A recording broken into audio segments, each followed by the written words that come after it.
Oke, saya akan bercerita tentang Mak Lampir melawan Sunan Kudus ya, Ki Ageng Prayogo.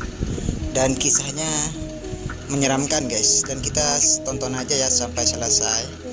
Dan juga ini adalah sebuah hiburan dan bukan sebuah penistaan ya. Dan juga terima kasih pada semua penonton, dan semoga dan like dan subscribe dan mohon bantuannya, dan semoga yang kalian lakukan adalah yang terbaik, dan semoga Allah memberikan yang terbaik pada kalian semua. Oke, terima kasih dari channel kami dari Riyadi 105, dan semoga ini menjadi hiburan bagi kalian dan tidak bosan untuk menonton di cerita ini ya. Terima kasih semuanya. Oke, ceritanya nih Mak Lampir minta tolong kepada Nyi Roro Kidul ya. Di tengah laut dia mempersembahkan kepala sapi dan juga semacam-macamnya menyembah Nyi Roro Kidul. Dia meminta untuk mengalahkan Ki Ageng Prayogo karena dia takut dimusnahkan oleh dari Sunan Kudus, dari Ki Ageng Prayogo. Namun Nyi Ratu memaksa Mak Lampir untuk menyerah ataupun mengalah dengan Sunan Kalijaga. Karena kau ingin menang lagi? Nyi Ratu tahu bahwa Mak Lampir tidak akan memenangkan pertarungannya itu. Namun setelah itu, Mak Lampir memaksa meminta pertolongan kepada Nyi Roro Kidul agar Nyi Roro Kidul itu membantunya. Lebih baik kau mengalah. Dan setelah itu, lalu minta ampun. Mak Lampir memaksa Nyi Roro Kidul. Nyi Roro Kidul terus memberikan senjatanya berupa adalah sebuah cambuk. Mereka bersumpah akan membinasakan hamba. Namun di sisi itu adalah dari pihak musuh menyiapkan peti mati untuk Mak Lampir untuk memusnahkan Mak Lampir. Namun sekian itu Mak Lampir tidak mau menyerah, tetap melawan. Dengan doanya dia akan dibela oleh tentara langit yang tidak bisa kau lihat. Tolonglah hamba Gusti Ratu. Mereka tidak main-main dengan Oke guys, dan Mak Lampir pun tidak mau mengakui kekalahannya, dan Nyi Ratu pun memaksa meminta memberikan sebuah pusaka agar bisa mengalahkannya Mak Lampir, masa bisa mengalahkan Prayogo. Nah disitulah dia mengasih ini untuk cambuk untuk Mak Lampir. Terima kasih Gusti Ratu. Rendam dalam darah dan adakan pengorbanan 7 bayi suci. Dan disitulah dia menyuruh merendamkan cambuknya ke darah dan agar Mak Lampir mengorbankan 17 wanita agar membuat cambuk itu sakti.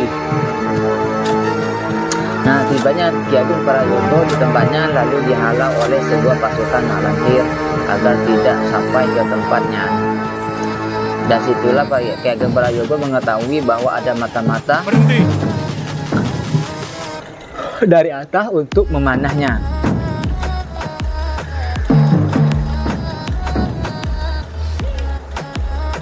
Namun Ki Ageng Prayogo mengetahui. Dari situlah Ki Ageng Prayogo menangkap sebuah panah yang dilepaskan oleh anak buah Mak Lampir, lalu mengembalikannya kepadanya.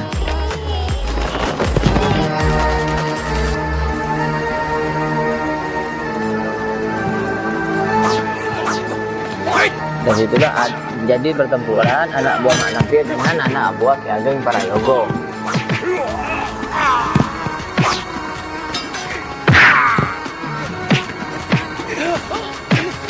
Dan disitulah jadi perkelahian antara anak buah Mak Lampir dengan anak buah Prayogo. Namun disitulah Mak Lampir mengangkat cambuknya yang direndam dengan darah yang untuk melawan Ki Ageng Prayogo. Namun disitulah anak buahnya datang untuk memberitahu bahwa pasukannya sudah sampai di wilayahnya. Namun Mak Lampir memarahi anak buahnya karena tidak becus melawan dan tidak mampu menghadang pasukannya. Kalian aku beri segala Dan situlah Mak Lampir menyuruh mereka untuk kembali dan untuk menyambut kedatangan Ki Ageng Prayogo.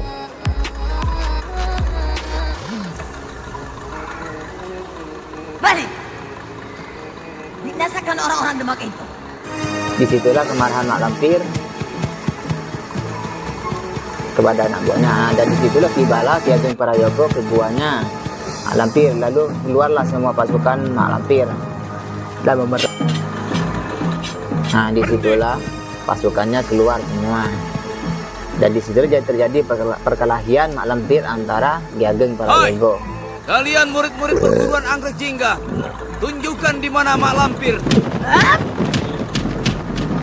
Nah disitulah mak lampir keluar dari tempatnya persembunyiannya, lalu siap berperang dengan Ki Ageng Prayogo. Itu dia mak lampir. Prayogo, apa kau sudah bosan hidup? Berani menginjak tanah larangan perguruan Anggrek Oke, Jingga. kita tonton dulu ya sampai dia perkelahiannya, karena Kuperintahkan kau menyerah. kalau cerita terus saya pun pengen suara mak lampir gitu.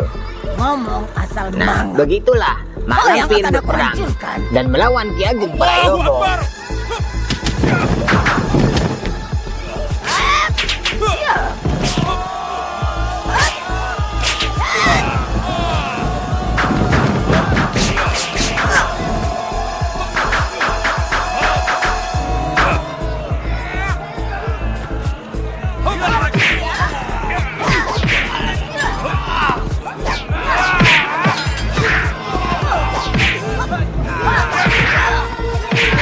Dan situlah mak lampir mengamuk-ngamuk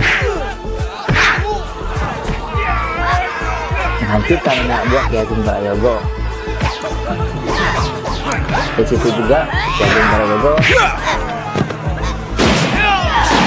mengamuk menghancurkan anak buah mak lampir.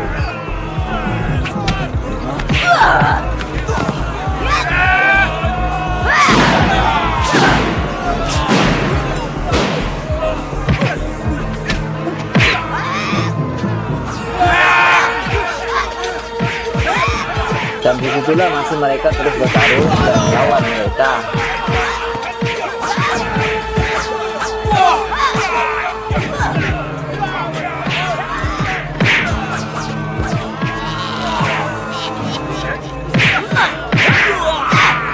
Dan mereka berambisi untuk menghabisi semua murid-murid di antara mereka.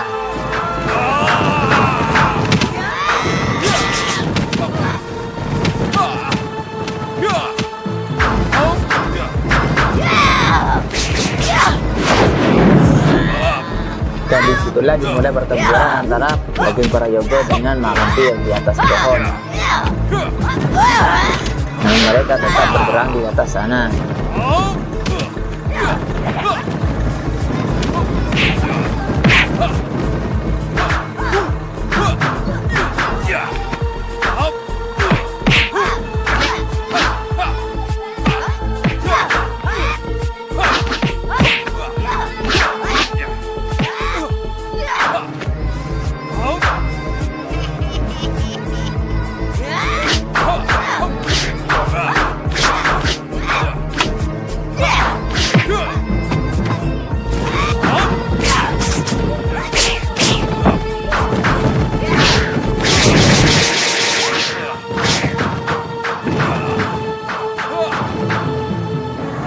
Disitulah tetap berkelahi Ki Ageng Prayogo, lalu dia pergi ke sungai. Dan disitu mak lampir menyerangnya, lalu Ki Ageng Prayogo memukul balik kepada dirinya. Lalu mak lampir tenggelam ke air, lalu dimusnahkan oleh Ki Ageng Prayogo.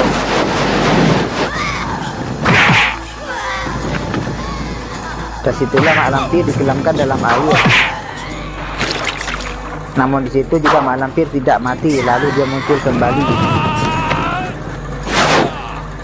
Nah disitulah ditembus dengan segala rune, lalu dia hancur ke dalam air. Namun mak lampir bisa kembali utuh lagi karena mak lampir memiliki ajian rawa rempeh.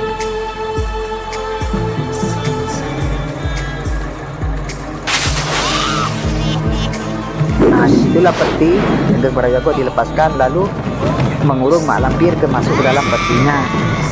Dan disitulah mak lampir dimusnahkan.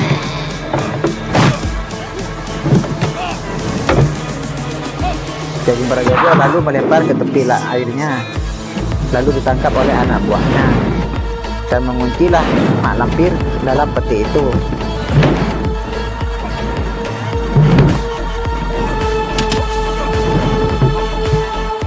disitulah Ki Ageng Prayogo mampu membinasakan Mak Lampir, dan di dalam petinya itu Mak Lampir bersuara bahkan membalas dendam 7 turunan dari Ageng Prayogo.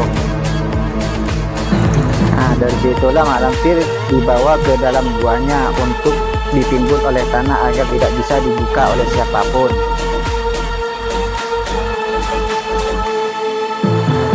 Lalu Prayogo dan anak buahnya membawa peti Mak Lampir ke dalam guanya. Ditibalah di atas sana, Mak Lampir diletakkan di bawah tempat singgah sananya.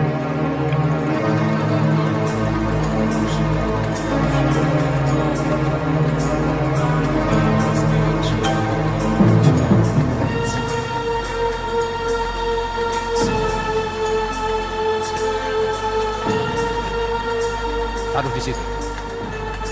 Dan disitulah Ki Ageng Prayogo menyuruh meletak peti di tempat singgah sananya, tempat penyembahan Mak Lampir.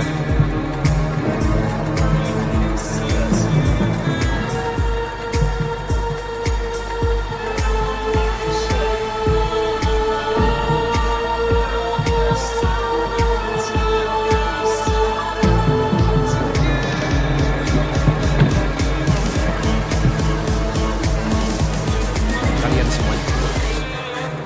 Prayogo, ingat, aku akan menunggu balas pada semua keturunanmu. Lalu menyuruh mundur kepada pasukannya untuk menghancurkan para bahala itu untuk ditempaskan ke peti Mak Lampir.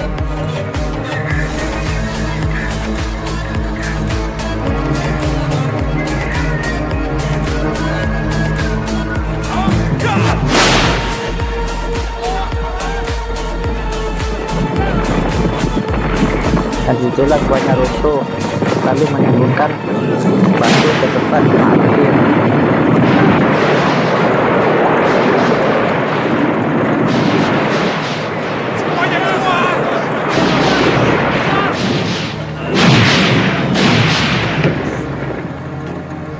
Dan situlah Mak Lampir ditutupnya. Nah, lalu dalam 130 tahun bisa ada berapa gerombolan membawa anjing, lalu mereka mengejar sesuatu. Lalu ada 2 orang menguncar, dan disitulah 2 orang itu sampai ke gua.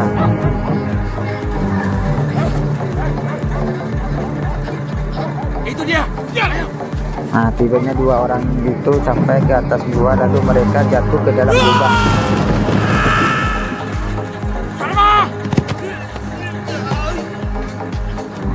Dan mereka jatuh ke dalam lubang, tidak bisa naik, kakinya sudah tergilir,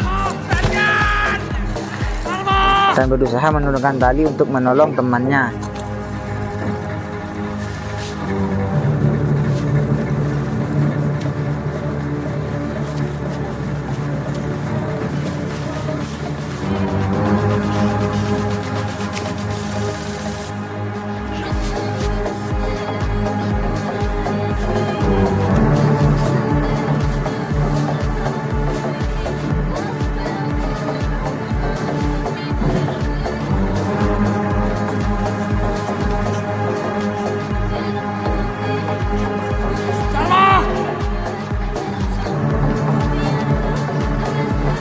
Temannya berusaha menolong dan turun ke bawah manjat memakai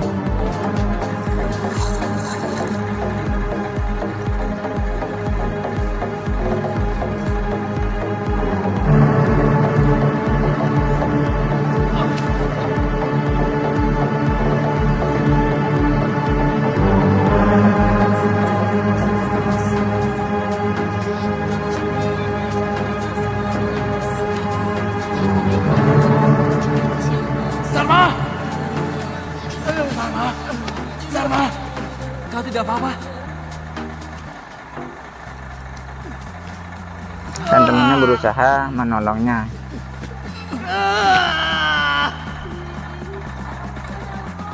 Bagaimana?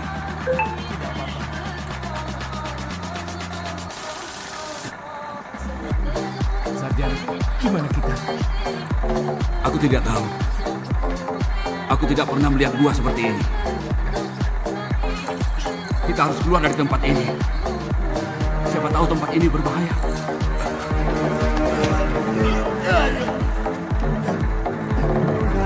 Dan di situ mereka berjalan lalu menemukan sebuah tulang-tulang manusia. Tempat apa ini? Dan mereka berdua ketakutan.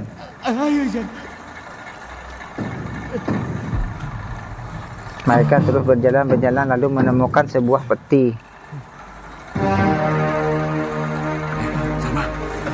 Dan itu arwah mak lampir berjalan juga di situ. Namun mereka tidak melihatnya. Ayo kita lihat. Iya.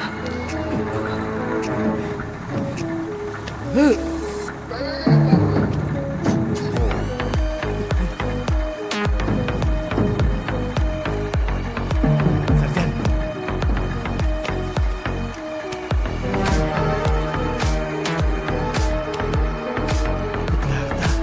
Pasti betul. Tempat harta. Dan mereka mengira itu adalah peti Kalau itu harta karun. bukan harta karun, Jan. Lalu mereka berusaha mendongkelnya. Ayo. Mereka berusaha menghampirinya.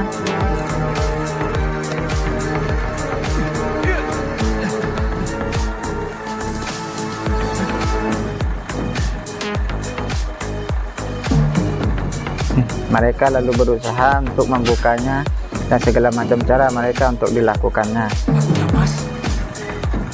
Pakunya saja emas. Pasti dalam peti ini lebih banyak emasnya lagi, Jan. Iya. Kita akan menjadi orang kaya. Tapi bagaimana cara membukanya? Kau cari kayu panjang yang besar untuk menggulingkan berhala ini. Iya.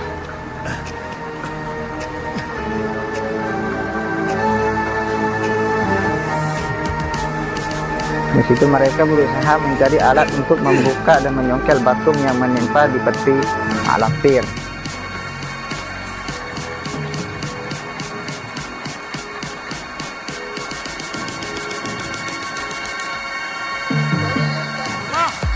Sama. Ini kayunya. Taruh di situ dulu.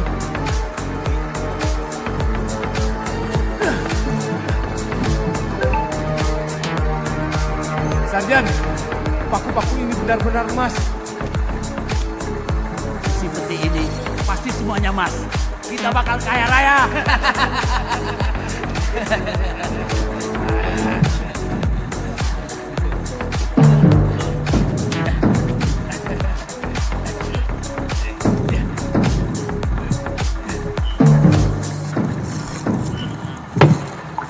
Talinya, Lalu di Sarjan. situ mereka berusaha menghindar dari peti itu. Lalu memakai tali dan menariknya.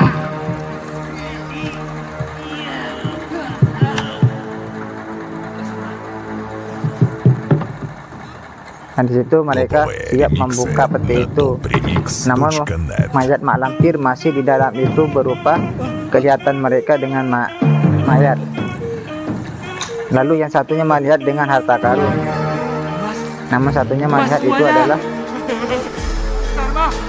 Semuanya Mas. Kita bakal kaya. Kita kaya mayat mak lampir. Mas semuanya. Dia Salma. Sarjan. Semuanya.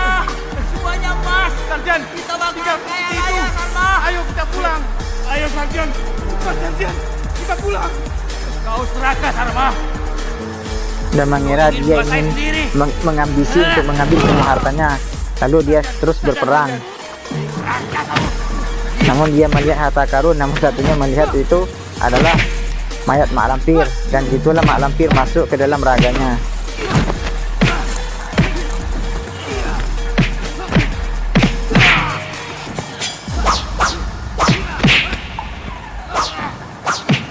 Mereka terus berkelahi untuk membunuh salah satunya karena dikira ingin menghabisi harta karunnya. Lalu mereka mengambil.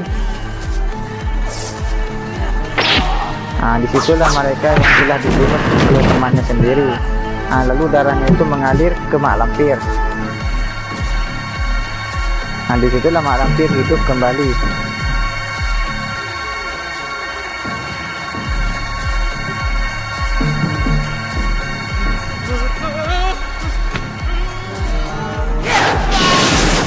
Nah, disitulah mak lampir bisa membunuh temannya itu.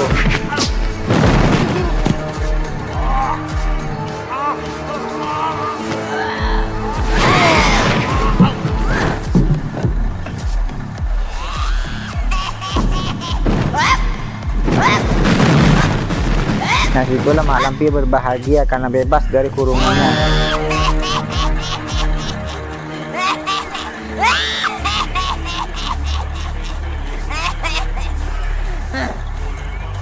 Prayogo, kau pasti sudah lama mampus. Sekarang merasakan semua Saat itulah mak keturunanmu lampir yang akan bersumpah untuk menerima membalas pembalasan. ke-7 keturunan dari Ki Ageng Prayogo.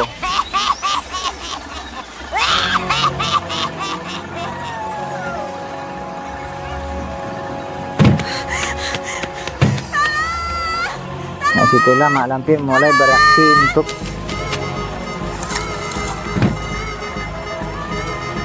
menakut-nakutin warga.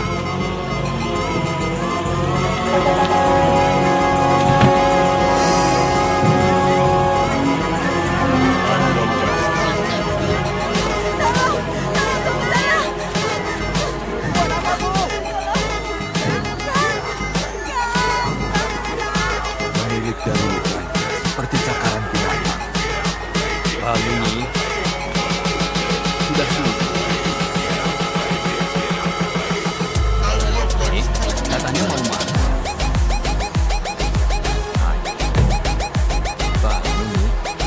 Warga itu banyak orang sudah mati, dibinasakan oleh mak lampir.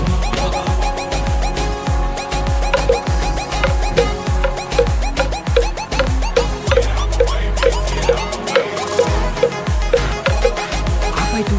Ayo, ayo. Rahmat. Ini si Rahmat, anaknya Pak Kajan. Kenapa dia? Dan di Kenapa kampung jadi itu begini? banyak yang mati Pembunuh oleh ulah mak lampir. Tidak hanya 1-2 orang saja, tapi seluruh keluarga. Akibat kejadian yang berturut-turut, Dan itulah di kerajaan rakyat menjadi Sunan Kudus gelisah. menghadapi kepanikan begitu besar dan rakyatnya banyak yang mati oleh ulah mak lampir. Namun mereka tidak mengetahui kalau mak lampir Durjana itu sudah maunya apa? kembali lagi. Menantang aku, menguji Mataram. Baik, Dan disitulah mereka tantang pembunuh berkumpul itu 1 lawan 1. untuk mencari tahu kebenarannya seperti apa. Ampun Gusti. Gusti tidak perlu turun tangan sendiri. Masih banyak senopati yang siap mempertaruhkan nyawa demi tegaknya wibawa Mataram, Gusti. Betul Gusti. Dan Biar mereka dengan tangan disitulah hamba sendiri yang berundi-undi akan meringkus Durjana itu. untuk mencari tahu kebenarannya. Cepat selesaikan. Berikan rasa aman dan tentram pada rakyat. Sendiko Gusti.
siapa kamu?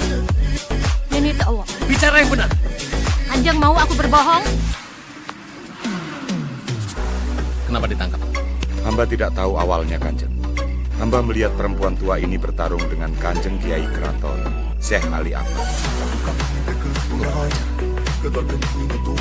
Masukkan nenek ini ke dalam kerangkeng.